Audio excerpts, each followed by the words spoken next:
Wal ya'rafa, tujuannya apa? Adam tadi itu diajarkan setelah itu bagaimana cara bertobat, beristighfar. Liya'rifa banu Adam anna Allah la yaghliqu babahu fi wajhil 'asi. Wa inna ma yaftahu lahu babat taubah. Supaya anak turunnya tahu bahwa pintu tobat itu selalu terbuka. Jadi makanya wala tayasu min rauhillah. Jangan sampai kamu merasa putus asa dalam rahmat Allah. Rahmat Allah yang terbesar bagi kita itu, rahmat Allah itu terlalu banyak. Makanya Allah menyifati diri Ar-Rahman, Sang Maha Pemurah, Sang Maha Pemberi rahmat, Al-Mun'im bi jalailin ni'am, memberikan nikmat dengan nikmat yang begitu besar, begitu sangat banyak. Tapi sesungguhnya kalau kita pikir-pikir, rahmat yang paling berharga bagi seorang muslim bukan sehat milik orang kafir juga. Bukan uang juga diberikan kepada orang kafir juga. Jadi, terus apa lagi? Apa ya Bapak Ibu rasakan rahmat Allah itu? Yang terpenting bagi Bapak Ibu, Allah nggak langsung mengadab, Allah nggak langsung menghukum meskipun kita salah. Itu rahmatnya. Alhamdulillah ya Allah, kalau seandainya nggak bisa bayangin kalau seandainya saya dosa terus dihukum, waduh ya habis lah. Makanya Allah memproklamirkan langsung di dalam ayatnya, walau yu'akhidullahu an-nasa bidzulmihim ma taraka 'alaiha min dabbah walakin yuakhirum ila ajalin musamma. Kalau sekiranya Allah mengadab sebab kezaliman mereka, ma taraka 'alaiha min dabbah, pasti tidak akan pernah tersisa makhluk melata sedikit pun di muka bumi ini. Ini satu qadiyah, satu keterangan. Wa ba'dun nas yaqul. Nah, ini baru ada satu diskusi. Ada sementara orang berkata, innaha jannatul khuld. Surga yang dihuni Adam itu adalah surga yang kekal yang nanti akan dihuni oleh manusia nanti di akhirat. Ada pendapat, allati sadkhulu fil mu'minun fil akhirah, yang akan dimasuki oleh orang mukmin di akhirat. Ada sementara orang berkata bahwa surga yang dihuni oleh Adam adalah surga yang akan dihuni orang mukmin nanti di akhirat. Mungkin termasuk Bapak ya? Bapak begitu. Surganya Adam, surga nanti di akhirat. Ibu gitu, Bu? Enggak, surganya Adam itu loh. Itu termasuk surga yang nanti akan kita huni. Itu satu permasalahan. Apakah surga yang dihuni oleh Adam itu adalah surga yang nanti akan dimasuki oleh orang mukmin nanti di akhirat? Itu satu masalah. Masalah yang kedua, wabatu qal. Sebagian lain juga ada berkata, laula anna Adam asala kunna na'ishu fil jannah. Coba kalau Adam enggak maksiat. Coba kalau Adam enggak melanggar perintah. Waduh, pasti kita jadi anak surga. Pasti kita akan hidup di surga. Enggak susah kayak begini ini. Karena surga itu walakum fiha ma tashtahi anfusukum walakum fiha ma tad'un. Apa yang diinginkan ada, apa yang diminta wujud. Kalau sekarang ini apa yang diinginkan ada, barangnya enggak ada, apa yang diinginkan barangnya ada, duitnya enggak ada. Ini enggak ada. Ada yang kita ingin duitnya ada, barangnya enggak ada. Kita ingin duitnya ada, barangnya ada, enggak cocok. Loh, susah di dunia susah. Coba kan Adam itu enggak maksiat. Kita pasti hidup di surga ya Pak ya. Jadi anak surga. Naqul lahum la. Dijawab oleh Imam Syafi'i tidak, enggak benar itu. Kedua pandangan itu sama-sama tidak benar. Alasannya, jannatul akhirah hiya lil akhirah. Surga akhirat adanya di akhirat. Wala ya'ishu fiha insanun fatratan minal waqti thumma ba'dal yutradu minha bal hiya kama akhbarana Allah Ta'ala jannatul khuld. Surga itu di akhirat. Wala ya'ishu fiha insan fatrah. Ketika nanti di surga di akhirat, manusia itu bukan hidup sementara, setelah itu dibuang, enggak begini. Kalau dia sudah di surga, ya dia selamanya di sana. Begitu juga ketika di neraka.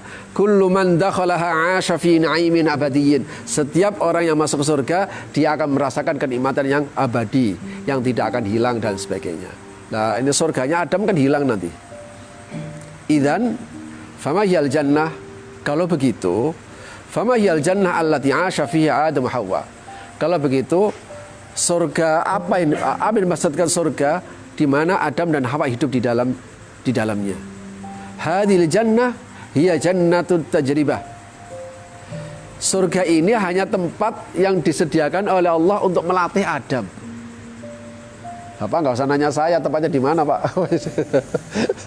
Ya tidak tahu, ya Allah kasih. Inilah yang menjadi diskusi ulama-ulama klasik atau Bari misalnya, itu bisa mengarah bahwa surga yang dimaksud surga di akhirat. Imam Ibnu Katsir misalnya, tafsir Ibnu Katsir, kalau At-Tabari kan abad ke-6, abad ke-3, abad ke-4, 3 ke-4, 310 dia meninggal. Kalau Ibnu Katsir abad ke-8, 700 sekian dia meninggal. 711 apa ya? 700 sekian meninggal. Oh enggak, 770 sekian ya. Pokoknya 700 sekian lah abad ke-8. Tapi di sana cuma pertanyaan begini, surga itu afis sama amfil ard. Surga yang dimaksud itu di langit atau di bumi? Itu aja pertanyaannya. Jadi tidak mengatakan fil akhirah amfid dunia, tidak begini. Pertanyaan di situ, surga ini loh adanya di langit atau di bumi? Kita nggak penting di mana adanya. Nah, makanya Imam Syarawi tidak mau terlibat di dalam diskusi yang melelahkan ini. Nggak penting. Yang penting, yang jelas surga yang dimaksud Jannatut Tajribah, yaitu tempat di mana Adam untuk dilatih menjalankan perintah, melaksanakan manhaj ilahi tadi itu. Awil makan alladzi tammat fihi tajribatu tatbiqil manhaj, atau satu tempat di mana di situ bisa dilakukan secara baik praktek untuk mempraktekkan tadi itu, bagaimana melatih mempraktekkan manhaj. Nah, itu alasan pertama. Wa nahnu idza qara'na al-Qur'an, alasan kedua, ketika kita baca Al-Quran, misalnya ini, maka najidu, kita akan temukan annal haqq subhanahu wa ta'ala qad atlaqa lafdzal jannah ala jannatil ard. Ada sekian banyak ayat yang ayat itu ada kata jannah. Ya, ada sekian banyak ayat yang ayat itu. Tapi jannah yang dimaksudkan adalah jannatul ard. Taman-taman di bumi, bukan surga nanti di akhirat. Inilah menjadi alasan sehingga kalau kemudian kata jannah diartikan surga di akhirat, itu tidak sepenuhnya benar. Kenapa? Karena Al-Quran juga menggunakan kata jannah untuk menunjuk taman di bumi. Nah gitu. Ayatnya tidak saya baca, ada sekian banyak ayat. Tapi kenapa taman itu Allah menggunakan kata jannah? Yang lain juga jannah. Jannah itu adalah asalnya adalah satru, tutup. Kenapa sebuah taman atau kebun kan biasanya apa? Bustan. Tapi ini menggunakan jannah. Kenapa dikatakan jannah? Dzalika anna fihi asyaran katsifatan. Kenapa? Karena kebun itu, taman itu ada pohon yang rindang. Saking rindangnya tasturu man ya'ishu fiha fala yarau ahad. Saking rindangnya siapa yang di dalam tidak bisa terlihat. Wow, itu saking rindangnya, sehingga itu makanya disebut jannah. Wa fiha thamaratun tu'tihi istimrar al-hayat falyahtaju ila ay yakhruja minha. Di dalamnya itu tersedia berbagai macam makanan, berbagai macam buah-buahan. Bapak Ibu bisa bayangkan anak dalam atau anak dalam apa? Jambi apa namanya? Suku anak dalam itu apa? Kubu.